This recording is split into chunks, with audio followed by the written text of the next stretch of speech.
عليكم ورحمة الله وبركاته. الحمد لله رب العالمين والعاقبة للمتقين ولا عدوان إلا على الظالمين. أشهد أن لا إله إلا الله وحده لا شريك له وأشهد أن سيدنا ونبينا محمد صلى الله عليه وسلم. اللهم لا علم لنا إلا ما علمتنا إنك أنت العليم الحكيم وتب علينا إنك أنت التواب الرحيم. Alhamdulillah, segala puji bagi Allah Subhanahu wa taala. Baru saja kita menyelesaikan salat asar berjamaah. Kita berdoa kepada Allah semoga amal ibadah yang baru saja kita lakukan diterima di sisi Allah Subhanahu wa taala. Amin ya rabbal alamin. Bapak Ibu, sidang jamaah salat asar yang dimuliakan oleh Allah. Saya seringnya ketika datang ke rumah sakit berpikir, siapa yang paling berbahagia?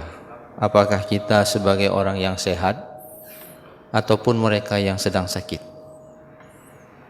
Kita yang hari ini datang ke masjid ini sholat, atau mana yang lebih baik dengan mereka yang sekarang terbaring di IGD? Jamaah yang dimuliakan oleh Allah Subhanahu wa taala, kalau kita ikuti hadis Rasulullah, ajaban li amril mu'min, sungguh takjub kita dengan urusan orang-orang mukmin. Jadi tidak ada yang lebih baik. Apakah orang sehat lebih baik atau orang sakit yang lebih baik, atau sebaliknya? Ternyata Rasulullah SAW mengatakan dalam dua kondisi, sehat ataupun sakit, dua-duanya baik. Apabila kita sehat, kita bersyukur. Apabila kita sakit, bersabar. Tidak ada di antara keduanya mana yang lebih baik. Nah, jemaah yang dimuliakan oleh Allah, kita hari sehat, mudah-mudahan kita bersyukur. Ciri orang yang bersyukur, bertambah amal solehnya dengan kesehatan yang Allah Subhanahu wa taala curahkan kepada kita.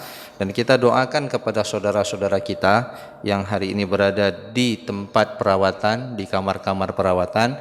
Kita berdoa semoga Allah berikan kesabaran kepada mereka, dan mudah-mudahan kita semua masuk ke dalam syurga Jannatun Naim. Amin ya rabbal alamin. Jemaah yang dimuliakan oleh Allah Subhanahu wa taala, pada kesempatan kali ini, dalam waktu yang tidak terlalu lama, sekitar 15-20 menit, kita akan bicarakan tentang perencanaan keluarga dalam Islam, perencanaan keuangan di dalam Islam untuk sebuah keluarga. Nah, jemaah yang dimuliakan oleh Allah Subhanahu wa taala, kalau ditanya orang yang paling bahagia itu siapa? Maka jawaban yang sangat sederhana, orang yang paling bahagia itu adalah ketika nafasnya berakhir, dia meninggal dunia, pahalanya tidak berakhir. Pahalanya terus mengalir ke dalam kehidupan dia setelah dia meninggalkan dunia ini. Nah, jemaah yang dimuliakan oleh Allah Subhanahu wa taala, ada fakta ataupun fenomena yang terjadi di tengah masyarakat Aceh hari ini. Di sisi yang lain, ternyata salah satu penyebab nomor 2 yang menyebabkan keluarga muslim itu divorce, cerai, adalah masalah keuangan. Yang pertama itu adalah masalah KDRT dalam rumah tangga. Yang kedua adalah masalah keuangan. Nah, jemaah yang dimuliakan oleh Allah, ini masalah keuangan dua. Boleh masalah keuangan karena dia kaya maupun karena dia miskin. Artinya mereka tidak bisa bersabar dengan masalah ini. Baik dia menjadi orang kaya, ada fitnahnya sendiri. Dia menjadi orang miskin juga punya fitnahnya sendiri. Nah, jemaah yang dimuliakan oleh Allah, kenapa pentingnya perencanaan keuangan dalam rumah tangga? Pertama, landasannya firman Allah surah An-Nisa ayat 9. Wal yakhshal ladzina law taraku min khalfihim dzurriyyatan dhi'afa. Hendaknya kamu takut meninggalkan generasi di belakang kamu dalam keadaan lemah. Yang kedua, firman Allah di surah yang lain, ya ayyuhalladzina amanu taqullaha ya ayyuhalladzina amanu taqullaha wal tandur ma qaddamat lighat wattaqullah. Hai orang-orang yang beriman, bertakwalah kamu kepada Allah, buat perencanaan terhadap masa depan yang akan datang. Kedua ayat ini menyuruh kita untuk membuat sebuah perencanaan, khususnya dalam tema yang saya bicarakan pada siang sore ini adalah masalah perencanaan keuangan. Saya kasih ilustrasi sederhana. Bapak Ibu yang dimuliakan oleh Allah Subhanahu wa taala, kita mulai menikah, hidup berumah tangga, indah di awal. Lalu kemudian untuk menikah kita butuh uang. Tanpa uang mungkin sulit hari ini untuk menikah, terutama untuk membayar mahar. Apalagi harga emas semakin naik. Nah, jemaah yang dimuliakan oleh Allah, oke, sudah kita menikah, lalu kita punya anak. Pernahkah kita membayangkan ketika anak kita mulai tumbuh, kita menginginkan, kalau kita ikuti hadis Rasulullah juga mengatakan, apabila anak Adam itu meninggal dunia, idza mata ibnu Adam inqata amalu illa min salas. Anak Adam meninggal dunia, maka ada 3 hal pekerjaan, ada 3 hal perbuatan yang itu tidak akan pernah terputus, yang lain putus semua. Yang pertama, Rasulullah mengatakan shadaqatun jariyah, sedekah jariah. Kata sedekah ada 2 makna. Sedekah bisa jadi materi, bisa jadi non materi. Yang materi apa dia? Sumbangan kita, uang kita berikan. Pertanyaannya, bisakah kita berikan sedekah kalau kita tidak punya uang? Bisakah kita berikan sedekah kalau kita tidak punya aset? Misalnya kita sedekahkan mikrofon untuk masjid, kita sedekahkan motor untuk para dai berdakwah. Tentunya kita butuh kepada uang. Bagaimana kita bisa dapat ketika kita meninggal dunia? Sedekah yang sifatnya materi terus digunakan untuk kebaikan. Ada juga non materi. Contoh, tabassumuka fi wajhi akhika shadaqah. Senyum itu sedekah. Kamu senyum kepada saudara kamu. Pertanyaannya, ketika kita mati, kita bisa senyum enggak? Enggak kan? Berarti senyum kita seiring dengan kematian kita, sedekah itu habis. Lalu kita harus berpikir, bagaimana kemudian kita memberikan sedekah yang jariah, yang terus berpahala ketika kita meninggal dunia. Ini pembahasannya mungkin insya Allah di pertemuan berikutnya. Nah, yang kedua, Bapak Ibu yang berbahagia, waladun salihu yad'ulah, anak yang soleh yang mendoakan kita. Sekarang kita mau tanya, bagaimana kita menjadikan anak kita soleh? Bagaimana dia dekat dengan Al-Quran? Berarti kita perlu mencari lembaga pendidikan. Saya mau tanya sekarang, lembaga pendidikan yang baik, yang mengajarkan akhlak, mengajarkan Al-Quran, biayanya murah atau mahal? Ada sekolah SDIT, saya sering melihatkan, sekolah dasar Islam termahal. Mahal masuk ke sana, uang pembangunannya saja 6 juta misalnya. Tapi kita mendapatkan all in one di situ. Mulai dapat gurunya yang hafal Quran, kemudian anak kita dididik akhlaknya, sampai sore dia jaga, kemudian dia pulang, anak kita Masya Allah, baik dia. Kita masukkan, ini bukan mengesampingkan sekolah pemerintah, tidak. Tapi sekarang narkoba terjadi di mana-mana. Anak-anak sekarang ini banyak sekali yang terlibat dengan narkoba.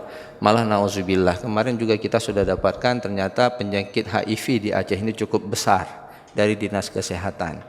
Dan itu penyebabnya LGBT. Hari ini jamaah yang dimuliakan oleh Allah, ada anak-anak kita korban LGBT. Dia dikorbankan oleh gurunya, disodomi. Lalu kemudian dia masih tinggal di sekolah tersebut, di salah satu pesantren di kota Banda Aceh. Dia menyodomi anak kelasnya, adik kelasnya. Yang na'udzubillah kemudian anak kelas 2 menyodomi anak kelas 1 SMP, bukan SMA. Lalu kemudian dia mengatakan kepada anak SMP ini, saya tahu karena saya terlibat dalam penyelesaiannya, kalau kamu bilang sama guru, kamu bilang sama orang tua, aku bunuh kamu. Coba bayangkan, anak SMP kelas 2 berani mengancam anak yang seperti ini. Trauma anak ini. Kebetulan ketika orang tuanya ngelapor ke saya, lalu kita bawa kepada psikolog untuk merecovery psikologis anak tersebut. Nah, jemaah yang dimuliakan oleh Allah, lalu kita ingin menyekolahkan anak kita ke tempat yang bagus. Pertanyaannya, uangnya dari mana? Yang ketiga, jemaah yang dimuliakan oleh Allah, al-ilmu yuntafa'u bihi, ilmu yang bermanfaat. Sekarang kita ingin menyekolahkan anak supaya dapat ilmu, atau kita sendiri ingin dapat ilmu. Kemana kita pergi? Ke sekolah. Sekolah kalau dapat beasiswa alhamdulillah, kalau nggak dapat beasiswa uang lagi Pak. Nah, sehingga ini menjadi penting perencanaan keuangan di dalam berumah tangga, terutama bagi mereka yang baru merentas kehidupan rumah tangganya. Contoh sederhana, kita sudah punya anak kita sudah mulai sekolah. Qadarullah terjadi, ayah atau suami meninggal dunia. Ya, ini saya rasakan di beberapa pesantren. Kebetulan saya juga punya pesantren. Meninggal dunia orang tuanya. Pertanyaannya, SPP-nya dari mana? Biaya hidupnya berapa dibayar? Apakah sekolah tersebut sanggup mengcover anak ini untuk digratiskan? Nah, jamaah yang dimuliakan oleh Allah Subhanahu wa taala, disinilah letak kenapa kita butuh perencanaan keuangan. Dan perencanaan keuangan itu sudah diajarkan oleh Allah Subhanahu wa taala lewat cerita Nabi Yusuf, yaitu mitigasi bencana. Tsunami akan diperingati beberapa waktu yang akan datang, 15 tahun. Pertanyaannya, kalau terjadi tsunami kembali, apakah kita sudah siap untuk menanggung resikonya? Kita sudah belajar di sana. Kita lihat bagaimana Allah mengajarkan. Ini yang terakhir jemaah yang dimuliakan oleh Allah. Allah Subhanahu wa taala mengajarkan kepada kita lewat cerita Nabi Yusuf bagaimana memitigasi bencana. Misalnya, saya hari ini sedang bekerja, menjadi tulang punggung rumah tangga. Istri saya tidak bekerja. Tiba-tiba saya meninggal dunia, anak saya ada 5. Pertanyaannya, bagaimana setelah kematian saya? Memang Masya Allah, kita nggak usah takut, kita punya Allah. Tapi Allah juga menyuruh kita untuk melakukan perencanaan. Nah, Allah Subhanahu wa taala mengatakan, qala tazra'u sab'a sinina da'aba fama hasadtum fazaruhu fi sumbuli illa qalilan mimma ta'kulun. Ayat ini jamaah yang dimuliakan oleh Allah adalah ayat yang mengajarkan kepada kita lewat cerita Nabi Yusuf bagaimana Nabi Yusuf memitigasi bencana alam kekeringan yang akan terjadi 7 tahun yang akan datang lewat mimpi Raja Mesir. Ada 7 ekor sapi kurus memakan 7 ekor sapi gemuk. Lalu kemudian apa yang dikatakan oleh Nabi Yusuf alaihissalam? Ini mitigasinya. Ini yang kemudian harus kita bawa pemahaman ini kepada kita dan gaya hidup kita, terutama bagi mereka yang sedang dalam proses membangun rumah tangga di awal-awal pernikahan. Nah, jamaah yang dimuliakan oleh Allah Subhanahu wa taala, Allah Subhanahu wa taala mengatakan, qala tazra'u sab'a sinina da'aba. Ini pelajaran pertama. Jadi bencana itu pasti terjadi. Kita mati pasti, ya. Kita pasti mati. Enggak mungkin kita tidak mati. Tapi bagaimana mensiasati kematian kita itu tidak memberikan dampak kemiskinan bagi istri dan anak-anak kita. Nah, apa yang dilakukan? Apa yang dikemukakan oleh Allah Subhanahu wa taala? Tazra'una sab'a sinina da'aba. Kamu tetap bekerja mencocok tanam selama 7 tahun seperti biasa. Maknanya apa? Kita tetap harus berproduksi. Kita tetap harus bekerja walaupun kita sudah tahu pasti nanti akan terjadi musibah. Jadi jangan kemudian karena kita sudah berpikir ini kan kita akan mati, untuk apa kerja? Bentar lagi juga mati. Jadi akhirnya kita tidak bekerja. Ini salah memahami takdir. Bahwa kemudian kematian itu akan hadir, maka tugas kita adalah wa qul i'malu, kerja. Di sini dikatakan kamu bercocok tanam selama 7 tahun. Nah, jamaah yang dimuliakan oleh Allah, jadi kita disuruh tetap beraktivitas, melakukan produksi, terus bekerja. Lalu kemudian fama hasadtum fazaru fi sumbulihi. Apa yang kamu tuai dari benih gandum itu, maka jangan engkau pisahkan gandumnya dari tangkainya. Ini bicara investasi. Kenapa? Karena 7 tahun yang akan datang akan terjadi musim paceklik. Maka di tahun pertama dia menanam, dia tuai panen, maka jangan pisahkan gandum ini. Ini akan bertahan sampai 8 tahun kemudian, yaitu 7 tahun pertama ketika bencana kekeringan itu hadir. Para rahib pada waktu itu juga melakukan kasus seperti ini, tapi dia pisahkan. Apa yang terjadi 4 tahun kemudian, gandum itu kemudian menjadi tepung. Akhirnya nggak bisa dimakan karena dia busuk. Tapi Nabi Yusuf itu memberikan pembelajaran kepada jamaahnya pada waktu itu, jangan engkau pisahkan supaya dia bertahan lama. Nah, jamaah yang dimuliakan oleh Allah, ini bicara tentang investasi. Bagaimana kita ketika menghasilkan keuntungan, maka kemudian keuntungan ini tetap bisa kita gunakan untuk masa-masa paceklik, masa-masa di mana kemudian kita tidak bisa bekerja. Dan kita baru bisa menyimpan ini kalau orang tua kita hari ini dulu ya, ketika dia punya uang lebih yang dibeli tanah kan, yang dibeli emas.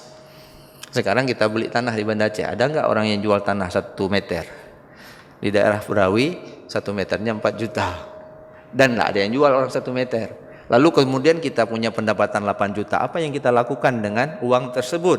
Kita simpan. Disimpannya dalam instrumen apa? Ini nanti pembahasannya berikutnya. Bagaimana investasi yang sehat dan sesuai dengan syariah. Nah, jemaah yang dimuliakan oleh Allah, jadi intinya di sini Nabi Yusuf mengajarkan kita untuk kemudian berpikir menginvestasi supaya uang yang kita dapatkan hari ini bisa kita gunakan untuk masa-masa yang akan datang. Dan itu baru bisa terjadi illa qalilan mimma ta'kulun. Yaitu dengan cara kamu mengurangi makananmu. Maknanya apa? Berhemat. Dan ini bicara tentang gaya hidup. Kita punya uang hari ini, terkadang punya keinginan yang, waduh, ini beli mobil, ganti ini, ganti itu, ganti. Kita tidak pernah mengatakan, tidak pernah berpikir, apakah seminggu ke depan kita tetap sehat. Maka jemaah yang dimuliakan oleh Allah, qalilan mimma ta'kulun, merubah gaya hidup. Artinya kita tekan kebutuhan kita seminimum mungkin, bukan kemudian kita jadi orang pelit.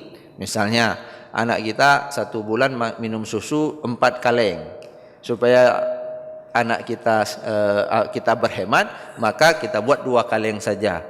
Menggantikan 2 kaleng lagi apa? Kita campur dengan tepung terigu sama-sama putih. Ini pelit namanya, karena ini ada hubungan dengan kesehatan anak. Ini tidak boleh dikurangi.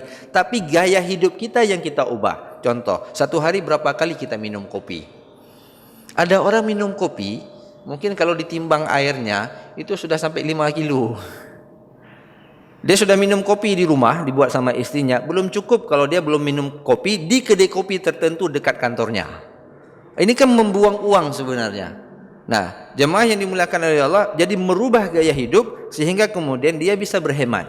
Nah, ketika dia bisa berhemat, dia bisa investasi. Ketika dia bisa investasi, ada masa paceklik, dia sakit, tiba-tiba musibah terjadi, maka dia tetap punya pendapatan dari uang yang sudah diinvestasi. Ini yang kemudian diajarkan oleh Nabi Yusuf, bagaimana memitigasi bencana untuk menghadapi bencana 8 tahun yang akan datang. Nah, jemaah yang dimuliakan oleh Allah Subhanahu wa taala, umur kekuatan kita bekerja hari ini enggak lama, Pak. Kalau kita lihat contoh saya, umur saya sekitar 40 tahun. Pendapatan saya digunakan untuk 2 hal. Pertama, membiayai kehidupan anak saya. Anak-anak yang sedang tumbuh 0 sampai 21 tahun, dia menghabiskan uang. Uang siapa? Uang orang tuanya. Ketika dia jadi orang tua, maka dia menghabiskan uang untuk anaknya. Lalu kemudian dia juga menghabiskan uang untuk persiapan kematiannya, maka ada dana pensiun namanya. Tapi dana pensiun kalau di PNS, ketika dia pensiun, maka untuk beli obat kolesterol, asam urat dengan diabetes saja sudah nggak cukup, Pak. Nah, disinilah kemudian Muslim itu diajarkan untuk mengelola keuangan.